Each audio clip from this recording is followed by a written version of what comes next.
and the wind and the rain in the first half, which is going to carry the play to the far side of the field, is going to favour South Africa just a bit more than Otago. So Glenn Wallstrom begins this afternoon's match. We played on a very slippery Carisbrook, with rain having fallen in the city for 2 days, and Stu Forster gets the first ball away to Stephen Basham. There's a charge down, and there'll be a try for sure to Joost van der Westhuizen, and time gone, 16 seconds, and South Africa are out to a 5-0 lead. 16 seconds, that's all it took for the charge down from Joost van der Westhuizen, and he's in for the try.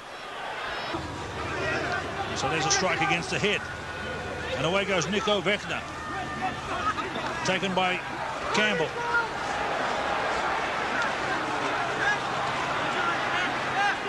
Forster. Kronfeld. Josh Kronfeld relishing the conditions, but it's a slippery ball. Nick Moore's gone down in it. Forster. Latter. Now that was offside play. The South Africans way ahead of the hindmost foot. Forster takes it quickly. The smallest man on the field, a lovely run. Basham. Leslie over the posts.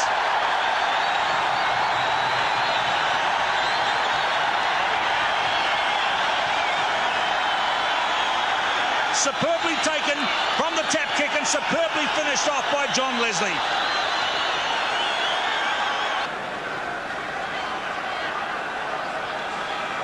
The referee Wallstrom wants them to stop having that meeting there. He considers it a distraction to the goal kicker. Jeff Wilson's got the kick, and there's a cheer goes up as Wilson kicks his first goal for Otago for the season.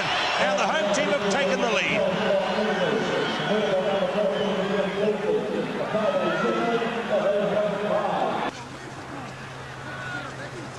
Forster.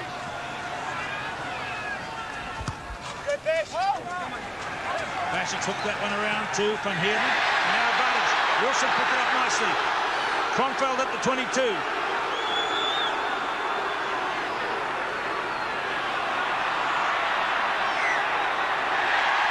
Nico Wegner is penalised, and there are some angry young men in this particular piece of play. Jeff Wilson. A minute to go till half-time. A chance to put Otago out to a 5-point lead.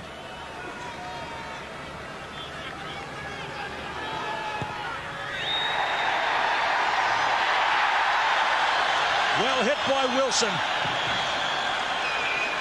10-5, right on half-time.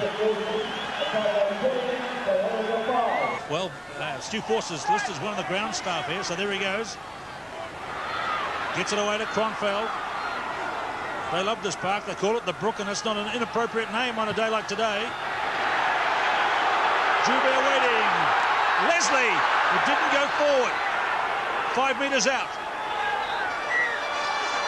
Now this could be a key part of the game. Hands in there from South Africa, and it's handy to the posts.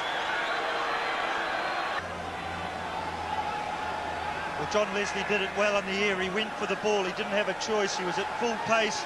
He went from the ball, spilled it. I don't know if the call was quite right. Wilson puts it through. Jeff Wilson's third successful kick.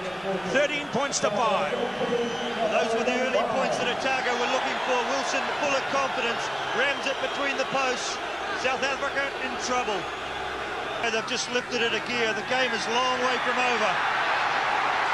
Basham. Joseph.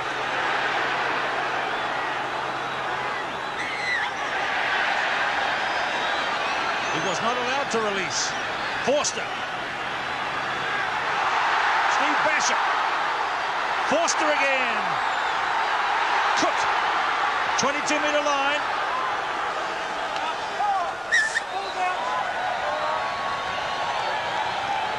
Well, Keith, for the conditions, this is very good rugby from both sides.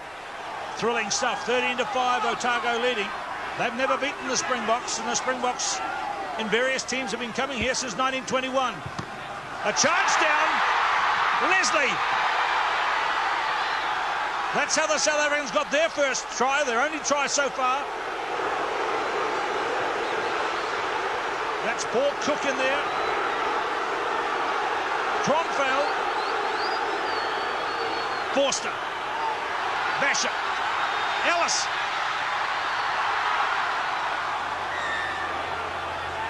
And a penalty against South Africa right out in front. And this could be the nail in the coffin. Sideline. Wilson sends it spinning through. His fourth goal today, 16-5.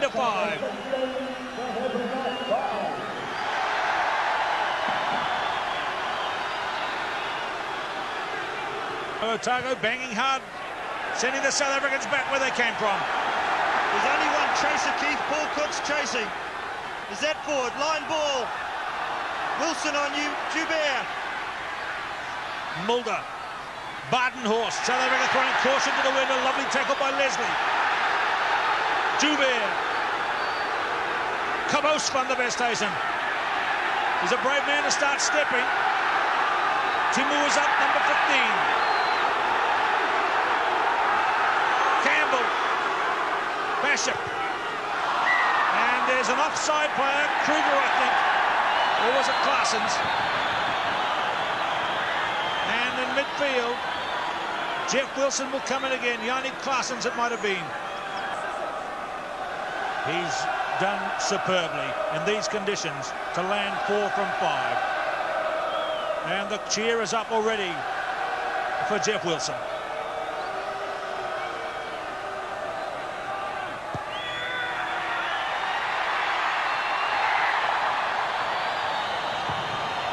That's 5 kicks for Wilson.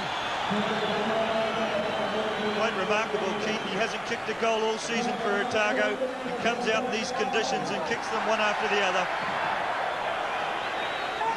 Taken by Joost van der Westhuizen to Ollie Leroux.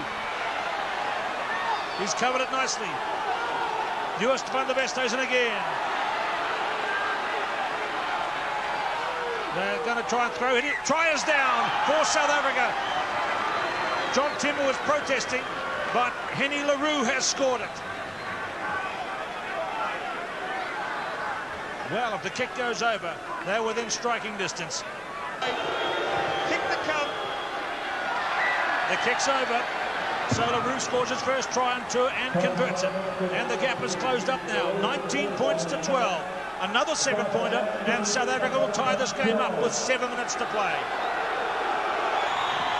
19 points to 12, Otago lead. David Latter is asking the referee to look at his watch. Otago must concentrate on the job in hand. They've got to have a good scrum. There's a prize of a Springbok head to the first provincial team to beat the South Africans. And on this tour, it's going to go to Otago. And they've done it. For the first time in their long and illustrious history, Otago have beaten the South African touring team.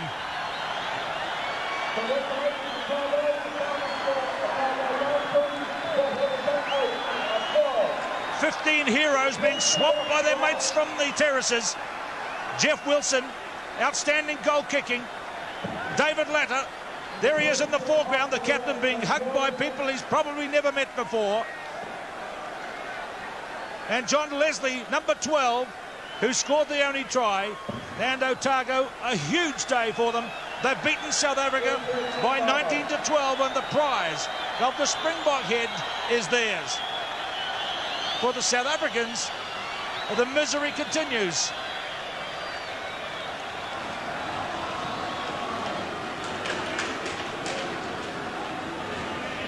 Well, they come in under the stand. They're all heroes.